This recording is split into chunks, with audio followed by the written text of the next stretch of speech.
బస్సులో లగేజ్ తో నలికిపోతూ సీటు దొరక్క అవస్థలు పడుతూ ట్రాఫిక్ జామ్లు దాటుకుంటూ ఛార్జీల బాధుడు తిట్టుకుంటూ బస్సు రైలు కారు ఫ్లైట్ ఆఖరికి బైక్ మీదైనా సరే పండక్కి ఊరెళ్లాల్సిందే. సొంతూరు అంటేనే ఓ వైబ్రేషన్, సొంత వాళ్ళంటే ఓ ఎమోషన్.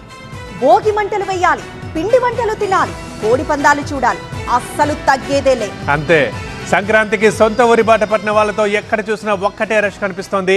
మొన్న రాత్రి నుంచి ఈ ప్రయాణాలు నాన్ స్టాప్ గా సాగుతూనే ఉన్నాయి. పొలోమని జనం వెళ్తుంటే రోడ్లన్నీ కిక్కిరిసిపోతున్నాయి.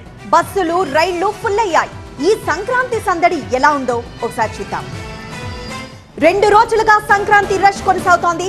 హైదరాబాద్ నుంచి పల్లెబాటి పట్టారు జనం. నగరం నుంచి ఏపీకి భారీగా జనం ఊళ్ళకి వెళ్తున్నారు. అర్ధరాత్రి వరకు నగరంలో భారీగా ట్రాఫిక్ జామ్ కనిపిస్తోంది. కూకట్పల్లి నుంచి ఎల్బీ నగర్ వరకు ఫుల్ ట్రాఫిక్ కనిపిస్తోంది. హైవేల పైన అదే స్థాయిలో ట్రాఫిక్ ఉంది. పంతంగి, కొట్లపహాడ్, కీసర దగ్గర భారీగా వాహనాలు బారులు తీరాయి. 2 రోజుల్లో 1,43,000 వాహనాలు ప్రయాణాలు చేసినట్లు తెలుస్తోంది. ఓఎస్ఎస్ ఫర్టిలిటీలో టెస్ట్, ట్రీట్మెంట్స్, థెరపీస్ అన్ని scientifically design in the good hands of science. Mummy daddy అవ్వాలంటే ఓఎస్ఎస్ కి కాల్ చేయండి.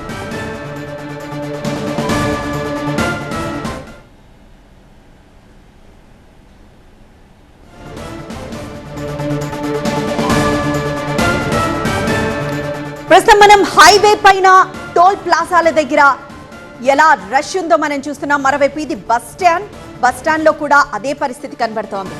హైవేలపై బారులు తీరాయి వాహనాలు. మరి ముఖ్యంగా టోల్ ప్లాజా దగ్గర వెహికల్స్ ఎక్కడికక్కడ ఆగిపోయాయి.